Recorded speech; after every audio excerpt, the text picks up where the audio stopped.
a empezar. Buenas tardes. Sin más dilaciones, vamos a comenzar con Joan Martínez. Es el primer ponente de la tarde y nos va a hablar de algo tan interesante como la logística portuaria, uno de los motivos por los que esto está un poquito lejos. Esta temática, ¿verdad?, de puertos es tan importante, es decir, es la conjunción del puerto y los operadores del puerto lo que en definitiva nos ocupa. De modo que decir que Joan Martínez es director de Kaleido Logistic, una empresa de esta ciudad que seguramente todos conocen, antigua vasco-gallega, si se me permite. Y le hemos pedido que nos traslade en esta primera sesión su experiencia en logística portuaria, que no solamente la particular, sino que la heredada, me parece que es importante. Muchas gracias, Joan. Gracias a ti, Ana.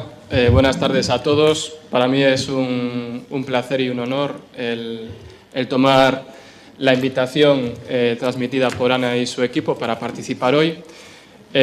Como bien decía, yo soy el director general de Kaleido Logistics, la antigua vasco-gallega de consignaciones, una empresa con 40 años de edad, a día de hoy con presencia global y diferentes patas en diferentes eslabones de la logística. Siempre hemos tenido una vertiente marítima muy pronunciada, tanto en el fletamento de buques como en la gestión portuaria de terminales y gestión logística relacionada. Y entiendo que la invitación de Ana y su equipo viene por el contrapunto que a los ponentes de ayer y de hoy, tras mi intervención, logrará un equilibrio seguro. Por lo tanto, mi cometido es no hablaros tanto de las tarificaciones del sistema portuario español, porque hay gente, además de más cualificada que yo, para hacerlo y se hará a continuación. Sí haré el hablar de la practicidad y cómo en la realidad a un estibador, a un consignatario de buques, a un operador logístico, a un transitario, ese tipo de políticas tarifarias y la financiación de puertos le afecta. Os voy a hacer una pequeña introducción muy rápida de nuestra actividad. Acto seguido hablaré del aspecto general de la gestión portuaria como empresa privada y posteriormente ya iremos al detalle de cómo afecta la tarificación portuaria en nuestra actividad. Dicho esto, a medida que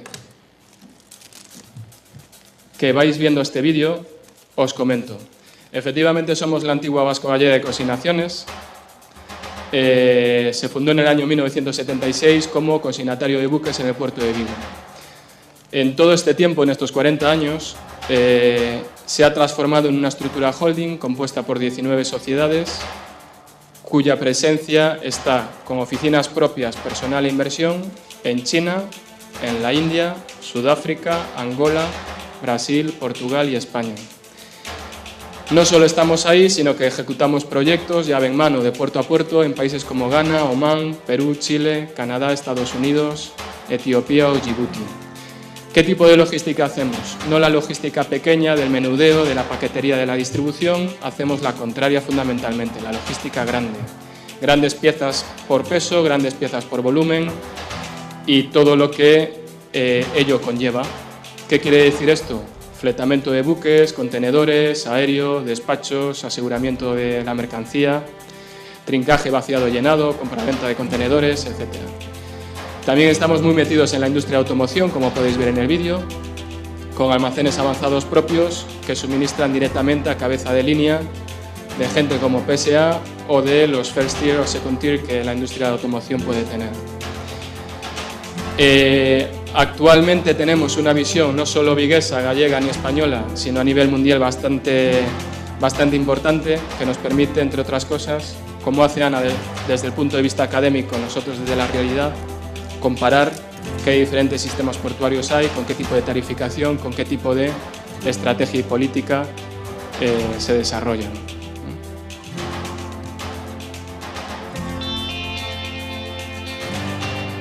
Aquí veis unas piezas de Gándara Censa, de la antigua Gándara Censa, de la actual CITIC Censa. Nosotros nos encargamos de los transportes especiales, así como de las cargas y el flete marítimo.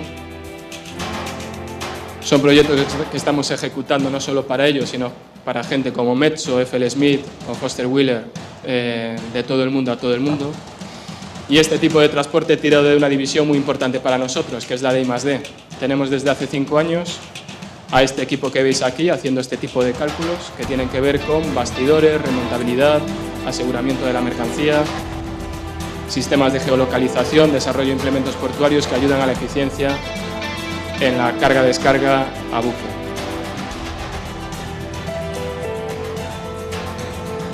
Estamos muy introducidos en la industria eólica, tanto en la onshore como en la offshore. En la offshore estamos intentando arrastrar a la industria gallega, a la industria española en diferentes proyectos que estamos participando en Europa, generalmente de naturaleza de concurrencia competitiva. Y muy a grosso modo esto es lo que es Kaleido a día de hoy. Dicho esto, por lo tanto, pasamos a los dos grandes bloques. Una perspectiva logística general, como os decía al inicio, y una perspectiva más portuaria para terminar. Pienso que viene bien una primera aproximación a lo que significa España en el ámbito logístico. El año más reciente, cuyo dato pude encontrar, fueron esos 10.124 millones de euros invertidos por el sector logístico en todo su aspecto, en todo su amplio abanico en España. Es una cifra para alguna gente relevante, para otra gente poco relevante, pero lo cierto es que la logística tiene cada vez mayor importancia en la industria española, europea y mundial. Haciendo un número muy a grosso modo, se habla de que el precio total de un producto tiene en su escandallo de costes un impacto logístico del 8%. También, según diferentes estudios, se divide ese 8% a la mitad entre lo que es el coste logístico relacionado con el transporte y la otra mitad corresponde a la distribución y el almacenaje de ese producto. Hay muchísimos estudios, muchos datos, muchas veces no coinciden, muchas veces son contradictorios, pero lo cierto es que en las últimas décadas un mismo producto hace mucho más kilómetro y eso es sinónimo de la globalización. Eso es sinónimo también de la relevancia que la logística tiene cada vez más. Y un ejemplo muy claro lo tenéis en la última Asamblea General de CEAGA, del clúster de la automoción. Para CEAGA es estratégico en este nuevo plan que están desarrollando a 3 años vista el aspecto logístico. Se están dando cuenta de que los ingenieros poco recorrido más tienen de ahorro, sí puede existir ahorro en la logística, no presionando a Manolo Transportes Terrestres para pasar de 100 a 99 euros en un porte, sino pensando en nuevas formas de hacer las cosas. Así está CEAGA, así está PSA, así está Kaleido y así están todas las empresas a nivel mundial. Así como la internacionalización y la globalización es muy importante en la logística, también lo es la innovación, por lo que os acabo de comentar. A pesar de esa importancia, en España se está viviendo una contradicción y es que la inversión en I+D, en vez de incrementarse, se reduce. Por supuesto, tendrá que ver la crisis, pero es un craso error. Tampoco voy a hacer yo el paralelismo de la política de un apoyo de un gobierno a la innovación cuando se está recortando todo tipo de ayuda y presupuesto. Pero en el mundo de la logística, que es el nuestro, esto es un hecho equivocado, que a nivel privado cada empresa está intentando corregir en la medida de sus posibilidades. Veis que la diferencia es muy notable, del 3,8% al 0,9% en 5 años, respecto al valor añadido bruto por producto de inversión. Si continuamos con esa foto sobre España y la logística, vemos que la poca liberalización de servicios realizada ha tenido su efecto, y ha tenido su efecto positivo. Repito, olvidándonos de la política. ¿Qué ejemplo claro hay al respecto? La liberalización en cuanto a correos. El correos que conocíamos hace 15 años y los sistemas de courier que existen a día de hoy y que conviven con correos. Hay diferentes estudios que evidencian esa reducción de costes fuerte, ese aumento de estándares en cuanto a prestación de servicio y de calidad. Ahí tenemos un buen ejemplo, pero el problema es que esa liberalización no ha llegado a los principales medios de transporte para las importaciones y exportaciones del país y tienen que ver con el ferrocarril y fundamentalmente con el mar. Veremos por qué el sistema marítimo español podría llegar a ser más eficiente y qué trabas hay más adelante. Y esto redundado un poco en lo mismo. Es cierto que, según qué artículo se lea, se dice que el 95% de los movimientos en relación tonelada-kilómetro tienen que ver con el camión en España, pero es mucho más demoledor el dato de que, como en Europa y en el mundo, el 95% de las toneladas que salen o entran de España van por vía marítima. Por lo tanto, la vía marítima es un factor de competitividad que tiene todo país y, por ende, España también. Por lo tanto, si nos hacemos esta pregunta, ¿qué partido es el que pretende jugar España? Vemos aquí la foto del mundo con los diferentes flujos por cantidades, hecho en su día por un profesor francés que tiene un alto grado de especialización en este tipo de análisis. Es una buena pregunta porque yo no tengo la respuesta, no sé si alguno de vosotros la tenéis, pero es una pregunta que hay que responder para crear una estrategia, un plan de acción y, por lo tanto, una política tarifaria en sistemas de puertos, en este caso del sistema portuario español, que tiene que estar alineada con unos objetivos que se quieren conseguir. Por lo tanto, si seguimos en esa línea, Vigo es Galicia, Galicia es España, España es Europa. ¿Qué está diciendo Europa? Europa, sabéis que tiene vigente a día de hoy un libro blanco de transportes, con 2010 y diferentes correcciones, 2 hasta la fecha. Ese libro blanco pretende Bruselas que se extrapole a legislaciones o iniciativas nacionales de cada país miembro. Y también, en paralelo, existe la política de innovación Horizon 2020, que tiene el bagaje presupuestario más grande de la historia de todo programa de innovación que hay en el mundo, superando a programas de innovación de Japón y Estados Unidos. A nivel de Europa, las directrices, por lo tanto, están claras. ¿Qué está sucediendo a nivel español? La traducción de estas directrices viene dada por el Plan Estratégico de Internacionalización de la empresa española y, sobre todo, por la Estrategia Logística de España, que nació en el actual Gobierno español, de la mano de la ministra de Fomento, Ana Pastor. Data del año 2013 y del 2013 hasta ahora la ejecución de ese plan ha sido escasa o a un muy, muy bajo nivel, desgraciadamente.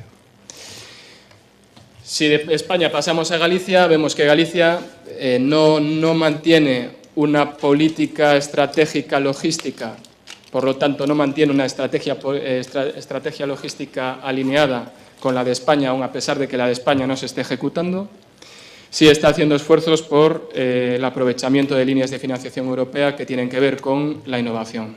Y ahí la logística es cierto que en su estrategia de especialización RIS3 lo está apoyando por la transversalidad que tiene la logística.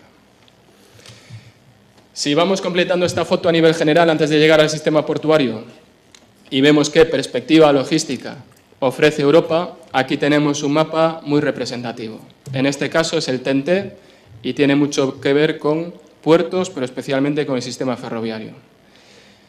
Mi charla es global, no es local y no hablará de Vigo, pero en todo caso todos sabéis dónde está Galicia y cuántos colores hay ahí. Lo que aparece, si veis esto en pequeñito, es La Coruña como puerto prioritario en financiación, que es lo que salió tantas veces en prensa hace aproximadamente un año, año y medio. Aquí el sector privado tiene muy poco poder de decisión y de interlocución, sí lo tiene los entes públicos correspondientes y bueno, hemos sufrido una falta de atención y de rigor bastante importante que a lo largo de estos años, y serán muchos años, sufriremos por la parte que tiene el desarrollo de la política europea. Ahora sí, ya hablando de puertos, aquí veis la foto de Europa y viene muy bien, y algunos que estáis aquí me escuchasteis alguna vez y os sonará este gráfico, viene muy bien para tomar un poco la medida de en dónde estamos, quién es quién, qué tamaño tiene quién y en qué. Es una reflexión que conviene hacer cuando ocupas 10 segundos del tiempo, ¿no? Aquí podéis ver mucho colorín, mucha barra grande en norte de Europa, en el Arab Range, que tiene que ver con la zona de Rotterdam, Ámsterdam, Amberes, Gante, zona Canal de la Mancha, incluso un poco norte de Europa.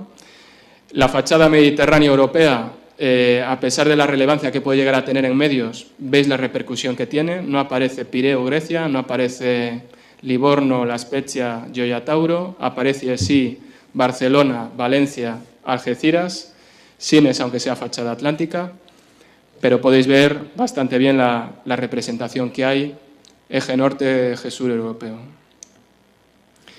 Si ese zoom lo aplicamos a España, tenemos también una misma realidad con un mayor nivel de detalle.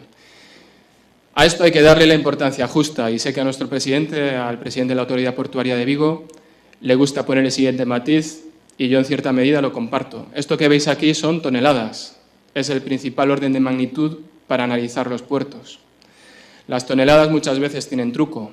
Si yo soy un puerto granelero de sólidos, como lo es Ferrol, tengo muchísima tonelada, tengo millones de toneladas de hecho. En Vigo no tenemos granel sólido, no tenemos granel líquido, que son los que más toneladas aportan. Pero sí tenemos mucha mercancía de valor añadido que no supone tanta tonelaje. No quiere decir por esto que seamos un puerto pequeño, somos un puerto importante, depende en qué. Lo cierto es que tampoco somos el ombligo del mundo, ni mucho menos. Ahora bien, tenemos muchas capacidades por ello. Por lo tanto, esto hay que darle la importancia que tiene. Muy bien, y ya para ir terminando con esta aproximación general, conviene saber qué tamaño y qué tipo de empresas constituyen el sistema portuario español privado, por decirlo de alguna manera. Veis que tenemos 1.900 millones de euros en facturación por la división de agentes consignatarios, una cifra ligeramente inferior en compañías estibadoras, así como en agencias de línea. Mucho más pequeño el tamaño de empresas dedicadas al remolque de buques y el total es de 5.000 millones de facturación. Claro, tú eres grande o pequeño siempre dependiendo con quién te compares. En la realidad es un tipo de actividad que tiene su peso en la industria española, en la prestación de servicios también. No somos un país logísticamente relevante a nivel europeo, no tenemos un mundo naviero relevante a nivel mundial ni europeo tampoco, lamentablemente, pero sí tenemos una serie de cualidades que nos hacen ser jugadores importantes en cualquier momento, así como haya nichos de mercado en donde España pueda tener un papel. Por lo tanto, si hablamos a nivel real, ¿cuál es la situación de la logística europea y cómo encaja España? El 51% de la logística de distribución, de la gran logística de distribución, se localiza en Holanda. ¿Por qué en Holanda? Por su localización geoestratégica, sus infraestructuras, sus salarios, aunque parezca mentira, por la promoción que en todo momento hubo de los diferentes gobiernos que hay en el propio país y también por la decisión y atracción de grandes compañías que tienen un poder de tracción brutal. De igual manera, una política semejante a Holanda la llevó a cabo Bélgica. Alemania es un país diferente, el tercero en importancia, que tiene que ver con su propia industria. Y, en cuarto lugar, Francia por su economía. España, lamentablemente, no está. Ahora bien, ¿qué está haciendo España? Llamar la atención de los grandes operadores que de estos 4 países nacen. Sobre todo durante la crisis, pero antes de la crisis, hubo mucha compra de empresa española por parte de operadores europeos. Esa tendencia aún no ha parado y seguirá progresando. Tenemos jugadores europeos y asiáticos fundamentalmente que se están haciendo con las principales terminales de contenedores, así como los principales flotistas y principales transitarias. Y volviendo otra vez al gráfico que os ponía en este bloque general y terminando, yo estudié en la escuela y muchos de vosotros seguro que también, que había económicamente lo que se llamaba el hot banana, del periodo tras la Segunda Guerra Mundial hasta los años 80-90. Ese hot banana tenía que ver con el eje Londres, Benelux, París, Cuenca del Rin, Ruhr hasta Austria. Ahí estaba localizada la industria pesada europea y las cuencas de carbón y siderúrgicas. Fue el gran motor de Europa económicamente y desde hace una década, 2 décadas, esa gran banana se trasladó a la zona asiática, teniendo como eje hegemónico a China, convirtiéndose en proveedor del mundo. Nosotros, sin embargo, vemos una tendencia muy clara logística que permite hablar quizá no de una hot banana, pero sí de un pimiento de Padrón. ¿Por qué pimiento de Padrón? Porque pone a Galicia en el mapa. Y este es un aspecto muy positivo que deberíamos de construir entre todos. Hay un concepto en logística que es la logística de proximidad y viene para quedarse. Os voy a poner dos ejemplos muy claros, PSA e Inditex.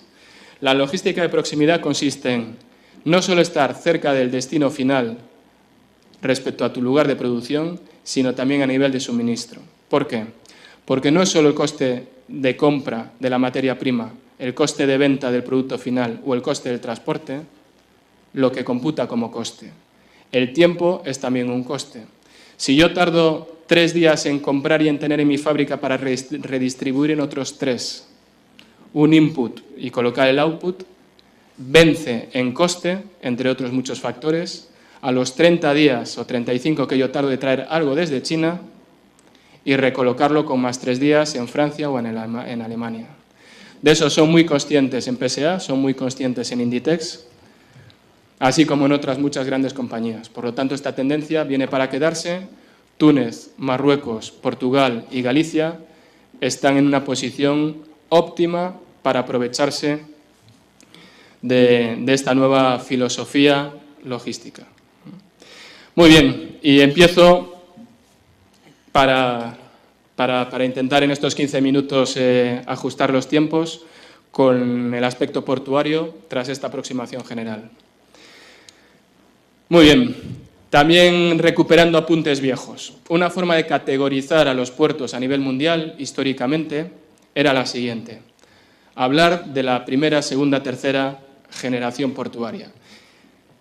Los que tenemos interés en este tema siempre hacemos el chiste, ¿no? Dependiendo del libro que cojas, ya no sabemos si hay una cuarta, quinta, sexta o séptima generación portuaria, porque no sabes en cuál estás ni hacia dónde hay que ir. Pero cogiendo esta, tenemos una primera generación de puertos, los llamados tool ports, en donde son los puertos de toda la vida, ya caducos, ya son difíciles de encontrar, y cuya principal función era malamente, o a lo mejor no formalmente, la intermodalidad. Eran puertos muy básicos, eran puertos característicos de hasta la Segunda Guerra Mundial aproximadamente. Tenemos una segunda generación y tercera generación de puertos. La segunda corresponde con el concepto de landlord, que es un concepto que aún está vigente a día de hoy. La autoridad portuaria es dueño y señor de la infraestructura y ahí, a partir de ahí, ya empieza a haber matices. De la infraestructura sí, pero a lo mejor de la superestructura no. Ahí ya hay diferentes políticas portuarias e intervienen en el empuje de una industrialización de procesos. Una evolución de esa segunda generación es la tercera, en donde sigue manteniéndose la figura del land port como autoridad portuaria, si bien con un concepto logístico bastante más amplio, más sofisticado, que deja atrás la intermodalidad y deja atrás la mera instalación de industria dentro del recinto portuario. En este concepto es donde se localiza la mayor parte de los puertos a nivel países desarrollados y, como veremos más adelante, ahí es donde España, entre la segunda y tercera generación, está en ese periodo de transición. Ambas generaciones tienen un rol de adición de valor en la cadena logística, más allá del anterior, en donde era un eslabón que ponía una infraestructura X, que era la zona portuaria. Y tenemos los puertos de cuarta generación. ¿Qué son los puertos de cuarta generación? Los que en Google o en libros encuentres definidos por Estados Unidos, por Holanda, por Alemania, por Dinamarca. España, lamentablemente, no genera papers de relevancia como para marcar tendencias o políticas en este sentido. Sobre la cuarta generación hablaremos a continuación. En todo caso, antes la respuesta. ¿En dónde se sitúa España? Se sitúa aquí. ¿Dónde se quiere situar? Desde luego aquí. Puertos de interés general, puertos del Estado, que es el ente dependiente del Ministerio de Fomento, que gestiona los principales puertos de la península ibérica, de la parte española, declara y manifiesta que está en el nivel de segunda generación pasando a la tercera. Lo problemático es que en su política de I+D que existe, no hay una política de salto de la tercera a la cuarta y tampoco es un tema que esté sobre la mesa. Bien, yendo ya por ese interrogante, por lo tanto, el sistema portuario español, si tuviera un sueño, ¿qué sueño sería y hacia dónde debería de ir? Nosotros pensamos que se pueden resumir en estos 6 puntos que ves aquí. En el análisis y reducción de los costes de manipulación portuaria, de una nueva aproximación en cuanto a superficie industrial, de flujo de procesos, flujo documental, en donde está, entre otros, los conceptos de ventanilla única, una política activa, relevante y puntera en la gestión medioambiental, de innovación y con un carácter marcadamente globalizado. Los últimos minutos los dedicaré a detallar cada uno de estos aspectos. A nivel de tarifa portuaria, sabéis que España actualmente se rige por los fondos de compensación entre puertos y a su mismo tiempo por la autosuficiencia económica financiera. Es decir, no vive de presupuestos del Estado, vive de lo que en la cesta aportan los diferentes puertos del sistema. Esto tiene un sentido, el de solidaridad no tanto territorial sino portuaria, por autoridad portuaria, pero tiene una serie de remiendos que hace que el sistema sea imperfecto bajo nuestro punto de vista. Este simpático mapa con la hucha en verde y rojo manifiesta qué puertos van bien a nivel de media en la última década y en rojo qué puertos van mal. Lógicamente el tamaño tiene que ver con la ponderación del importe. Si nos dejamos del cerdito gordo, el cerdito verde o rojo, y vemos este gráfico más árido, podéis ver la proyección en el tiempo del 2005 al 2014, qué aporta qué comunidad portuaria al sistema. Si vamos más allá y analizamos esta tabla con un horizonte temporal generoso, vemos como son solo 6 puertos de la totalidad los que de forma continuada generan un fondo positivo, por lo tanto, los que compensan unos fondos negativos muy relevantes de demasiados miembros del sistema portuario español. Para ahondar más en ello, ¿qué puertos son? Barcelona, Algeciras, Valencia. A ver a qué os suenan esos 3 puertos. ¿Qué tipo de puertos son? A continuación, Bilbao, Tarragona y Cartagena. Ya está. Los resultados y la gestión de estos puertos son los que compensan las pérdidas de las autoridades portuarias que restan, lo cual da como para analizar con mucha cautela qué es lo que está pasando aquí. Pasan muchas cosas, no llegaría el tiempo, ni yo tampoco me siento con el conocimiento y la autoridad suficiente como para decirlo. Pero solo un matiz. En estos números que veis aquí, ni siquiera están incluidos barbaridades que gestionaron el sobredimensionamiento del sistema portuario español a nivel de infraestructuras. Es decir, en estos números no están las inversiones ni desviaciones de Gijón, ni de Coruña, ni de Málaga. Lo que aún haría más grave esta foto que se está viendo ahora con números. Es un sistema de compensación solidario, justo y tiene un sentido hasta que se ve que hay problemas de competitividad y además que chocan con la última nueva ley de puertos que hay. A mayores de ello, pasamos a un segundo punto dentro de los costes portuarios, la SAGEP, el sistema de estibadores que rige por ley la contratación de según qué gente, con según qué condiciones y a qué coste para cargar y descargar buques. Una puntualización. Yo no hablo de todo lo que tenga que ver con la autoridad portuaria, yo hablo de la comunidad portuaria. La SAGEP no tiene que ver con la gestión de una autoridad portuaria, pero es un coste muy relevante, así como hay tasas de la propia autoridad portuaria que se hablan en estas jornadas, hay no tasas, sino importes muy relevantes que tienen que ver con la SAGEP. Para agilizar, este gráfico que veis aquí tiene 2 columnas. Es una simulación de un envío breakbulk desde Vigo a Xiamen, en China, y a Casablanca. Más que en Xiamen, donde la parte central corresponde al flete, me gustaría que vierais la de Casablanca. El coste real de cargar breakbulk en Vigo es casi igual que el flete. Eso es inaceptable. No inaceptable porque sí, sino porque los gastos hinchados de forma artificial que se sostienen por sostener el modelo de la SAGEP hace que el planteamiento de cargas y descargas en los puertos del Estado sea ineficiente y no competitivo si tienes amenazas en Francia y en Portugal. No solo eso, sino que a nivel de España, aunque el marco legal es el mismo, la SAGEP difiere. En Vigo tenemos más de 110 estibadores, en Marín 13-15, en Vilagarcía 3, en Coruña 2 decenas y en Ferrol 1 decena. No solo esa diferencia de plantilla, sino que las tarifas oscilan y las tarifas de Vigo son entre un 30 y un 50% más caras que las de Marín o Vilagarcía. No solo eso, sino que tampoco tiene la flexibilidad que los puertos más al norte de Vigo tienen, la SAGEP de Vigo no la tiene.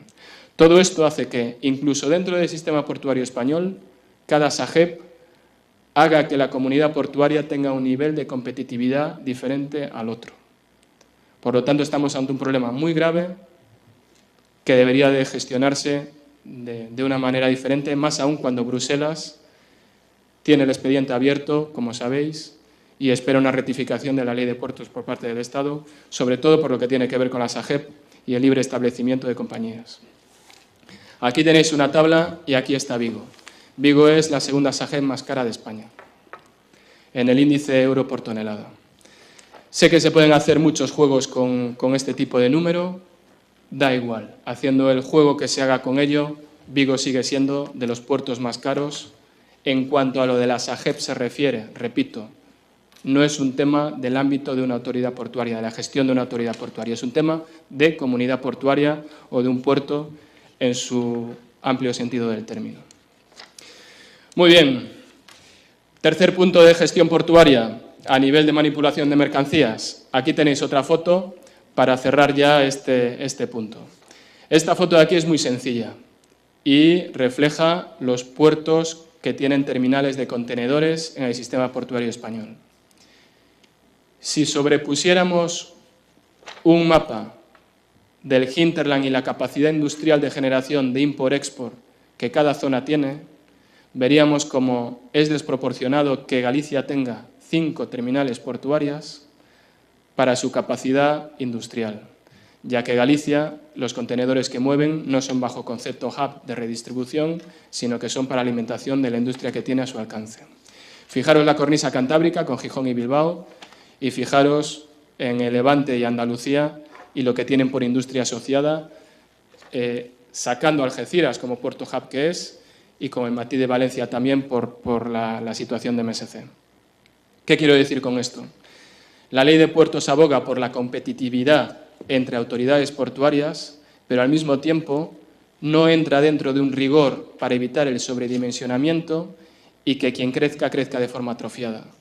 Eso es un problema que estamos sufriendo, no solo a nivel de dirección de gestión portuaria, sino de propia gestión portuaria por cada autoridad portuaria independientemente. Os voy a poner un ejemplo. Lo hemos sufrido, no voy a decir nombres. Puerto del sur de España, Autoridad Portuaria del sur de España. Aún a día de hoy, su principal acción comercial es atraer a nuevos estibadores que se asienten en el puerto. Un puerto pequeño, con pocas toneladas. Es cainita, ¿por qué? Cuando hay poca tonelada, tiene que haber poco estibador para tener un nivel de precios competitivo. Si traes a muchos estibadores, no hay toneladas mínimas suficientes para que un estibador justifique su maquinaria y su esfuerzo inversor.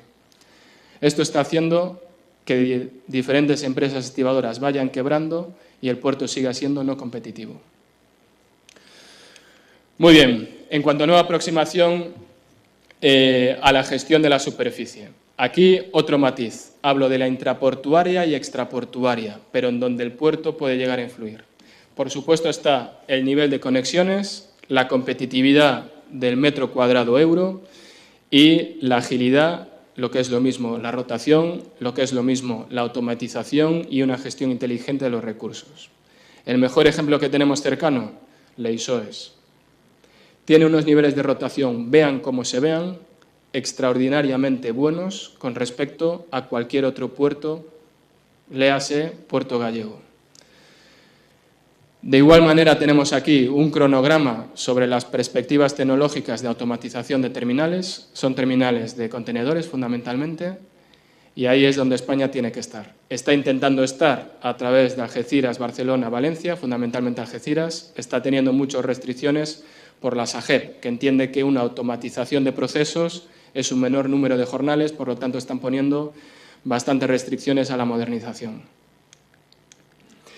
En cuanto al flujo documental, tenemos la necesidad de mejorar el sistema aduanero para la importación y exportación de mercancía, sigue siendo muy farragoso. Se sigue hablando de la ventanilla única y esa ventanilla única realmente eficiente aún no llega, deberá de llegar.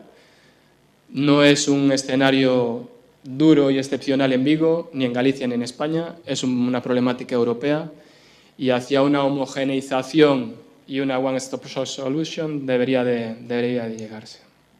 En cuanto al medio ambiente, ya no es solo cuestión de marketing, sabéis que hay la seca en la zona de Mar del Norte Báltico, llegará a la franja atlántica y al Mediterráneo.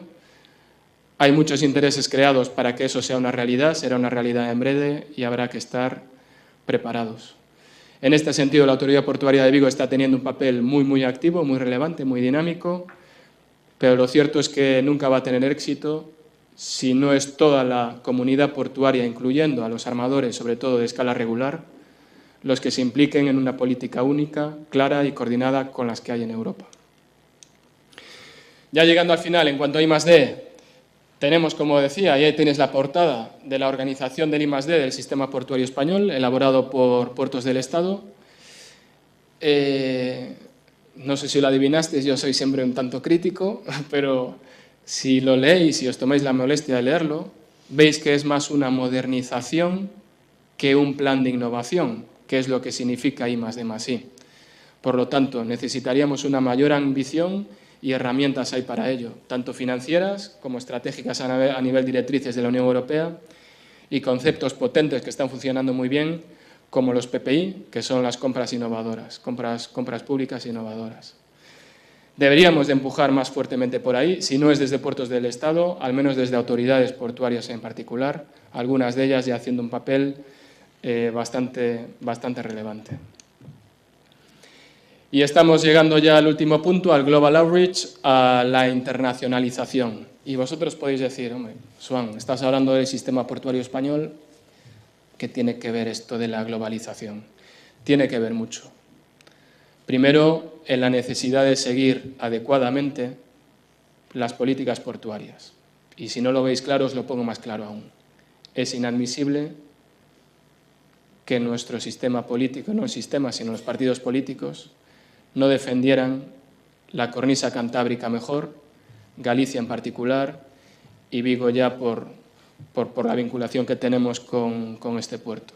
Es una ocasión perdida, dolorosísima, que se mitigará porque no estará en prensa, pero que sufriremos como industria y como sistema logístico. Independientemente de ello, siempre hay aspectos positivos, siempre hay trenes que podemos llegar a coger, y uno en el que creo particularmente es este. ¿Cuál es? La capacidad que el sistema portuario español, las autoridades portuarias sobre todo, y las comunidades portuarias de cada puerto tienen a nivel de encontrar y desarrollar negocios en el exterior. Este folleto que veis aquí, este díptico en chino, es del puerto de Amberes. El puerto de Amberes tiene oficinas en diferentes partes del mundo, en donde no solo reparte pegatinas para decir que Amberes es un puerto genial, si queréis venir a Europa, venir por Amberes. No hacen eso, hacen planes de formación en donde generan futuros prescriptores, de futuros directores de puertos de diferentes partes del mundo. Transfieren tecnología propia e introducen a la comunidad portuaria de Amberes en diferentes negocios que se abren en diferentes partes del mundo. Este es un copia-pega de la web del puerto de Rotterdam. Sé que Amberes y Rotterdam no tienen que ver con casi ningún puerto español por su tamaño, pero fijaros la forma de escribir sus objetivos. Nada tienen que ver con ese puerto de primera generación de ladrillo y cemento, de infraestructura pura y dura. Tiene que ver con transferencia de conocimiento, con logística como cadena completa de una solución y no el puerto por el puerto para el puerto. El puerto no es nada, el puerto es un solo eslabón de una cadena logística mucho más compleja. El puerto está para que esa cadena logística esté bien tensionada y sea realmente competitiva. Y este es el lenguaje que ojalá en España rápidamente hagamos nuestro. Un ejemplo muy claro, hablando de Rotterdam, es el siguiente. Sohar, no sé si sabéis dónde queda en el Sultanato de Omán, y os lo pongo por lo siguiente. Rotterdam hizo hace muchos años una política de hermanamiento con el Sultanato de Omán. El Sultanato de Omán quería potenciar su industria de bauxita y de aluminio primario. No tenía conocimiento a nivel de gestión de una terminal al respecto y contactó, gracias a los contactos iniciales de Rotterdam, con la Autoridad Portuaria de Rotterdam. ¿Qué hizo Rotterdam? Sultán, me encargo de esto, te voy a llevar a mis 4 mejores terminalistas de aluminio para que tengas reuniones con ellos. La realidad tras 3 años es que uno de esos terminalistas invirtió y es el operador del puerto de Sohar, generando un efecto arrastre no solo en cuanto al negocio de ese terminalista, sino a 5 operadores holandeses que están trabajando de forma establecida y permanente ahí. Os lo pongo más fácil aún por si estamos espesos. No tenemos aluminio aquí, el que viene realmente es de importación y distribución a nivel local. Bueno, ¿qué me decís de la pesca? Del conocimiento portuario de gestión de pesca fresca y congelada, del granito, de componentes eólicos, de ro-ro coches, incluso casi de contenedores, aunque sea un tema mucho más estándar, mucho más fácil. Hay muchos sitios en donde nuestro conocimiento sería muy apreciado y con la introducción y el apoyo de una autoridad portuaria, nuestra comunidad portuaria podría ampliar fronteras y desarrollarse con mucha mayor capacidad. Y eso es todo por mi parte para intentar recuperar esos minutos perdidos al final. Hablaros también del ejemplo de Niedersachsen, que tiene que ver con una comunidad de puertos del Mar del Norte alemán. Ahí están todos, excepto Bremerhaven y Hamburgo, que por su entidad tiene una gestión independiente. Se han unido como clúster, captando una inversión muy importante en cuanto a eólica offshore y también otro tipo de tráficos. Ellos no entienden cómo una lucha solitaria les puede llevar a algo en este mundo hoy en día. Se unieron y están logrando grandes réditos por su parte. Y eso es todo por la mía. Recapitularos aquí los 6 puntos que creemos dicen lo que es un puerto de última generación, que creemos es a donde el sistema español podría ir sin duda con éxito, porque nuestro mensaje es optimista al 100%, lo que no es en absoluto es conformista. Dicho esto, un placer el haber estado con vosotros, el darme la oportunidad de compartir nuestra opinión al respecto y quedar a vuestra total disposición. Muchas gracias. Como bien decía, yo soy el director general de Cálido Logistics, la antigua vasco-gallega de consignaciones, una empresa con 40 años de edad, a día de hoy con presencia global y diferentes patas en diferentes eslabones de la logística. Siempre hemos tenido una vertiente marítima muy pronunciada, tanto en el fletamento de buques como en la gestión portuaria de terminales y gestión logística relacionada. Y entiendo que la invitación de Ana y su equipo viene por el contrapunto que a los ponentes de ayer y de hoy, tras mi intervención, logrará un equilibrio seguro. Por lo tanto, mi cometido es no hablaros tanto de las tarificaciones del sistema portuario español, porque hay gente, además de más cualificada que yo, para hacerlo y se hará a continuación. Sí haré el hablar de la practicidad y cómo en la realidad a un estibador, a un consignatario de buques, a un operador logístico, a un transitario, ese tipo de políticas tarifarias y la financiación de puertos le afecta. Os voy a hacer una pequeña introducción muy rápida de nuestra actividad. Acto seguido hablaré del aspecto general de la gestión portuaria como empresa privada y posteriormente ya iremos al detalle de cómo afecta la tarificación portuaria en nuestra actividad. Que la industria de automoción puede tener.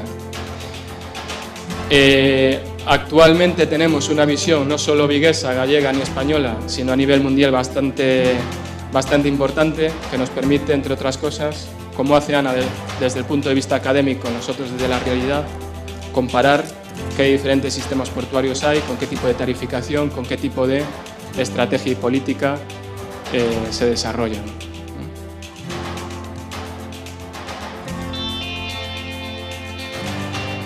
Aquí veis unas piezas de Gándara Censa, de la antigua Gándara Censa, de la actual CITIC Censa, Nosotros nos encargamos de los transportes especiales, así como de las cargas y el flete marítimo. Son proyectos que estamos ejecutando no solo para ellos, sino para gente como Metso, FL Smith o Foster Wheeler, de todo el mundo a todo el mundo. Y este tipo de transporte tira de una división muy importante para nosotros, que es la de I+D. Tenemos desde hace 5 años a este equipo que veis aquí haciendo este tipo de cálculos que tienen que ver con bastidores, remontabilidad, aseguramiento de la mercancía, sistemas de geolocalización, desarrollo de implementos portuarios que ayudan a la eficiencia en la carga-descarga a buque.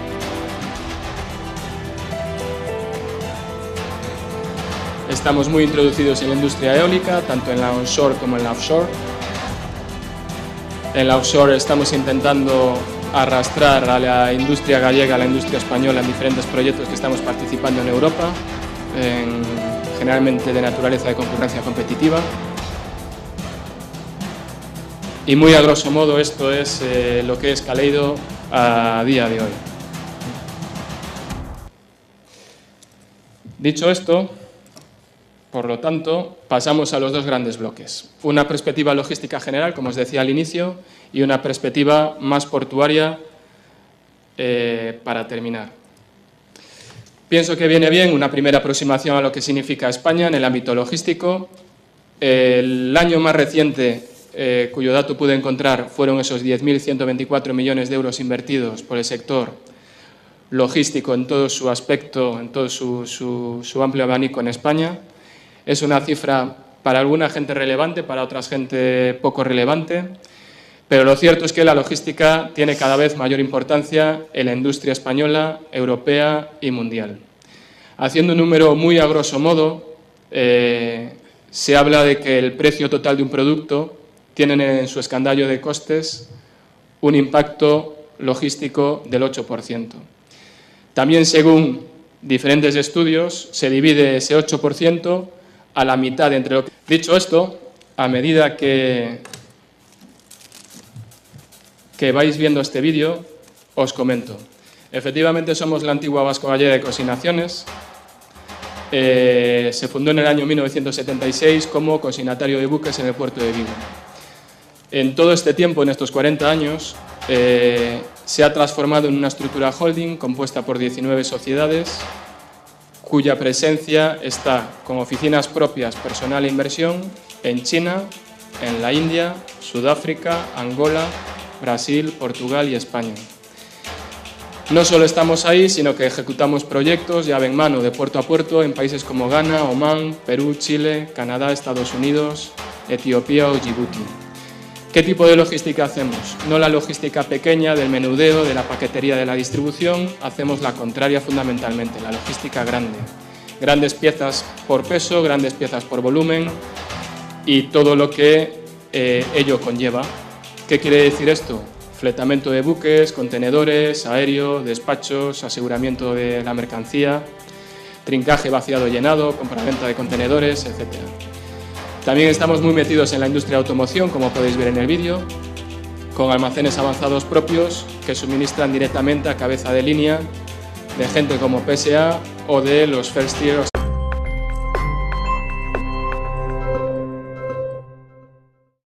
A empezar, buenas tardes. Sin más dilaciones, vamos a comenzar. Don Joan Martínez es el primer ponente de la tarde y nos va a hablar de algo tan interesante como la logística portuaria, uno de los motivos por los que esto está un poquito lejos, esta temática, ¿verdad?, de puertos es tan importante, es decir, es la conjunción del puerto y los operadores del puerto lo que en definitiva nos ocupa. De modo que decir que Joan Martínez es director de Kaleido Logistic, una empresa de esta ciudad que seguramente todos conocen, antigua Vasco Gallega, si se me permite, y le hemos pedido que nos traslade en esta primera sesión su experiencia en logística portuaria, que no solamente la particular, sino que la heredada me parece que es importante. Muchas gracias, Joan. Gracias a ti, Ana. Buenas tardes a todos. Para mí es un placer y un honor el tomar la invitación transmitida por Ana y su equipo para participar hoy.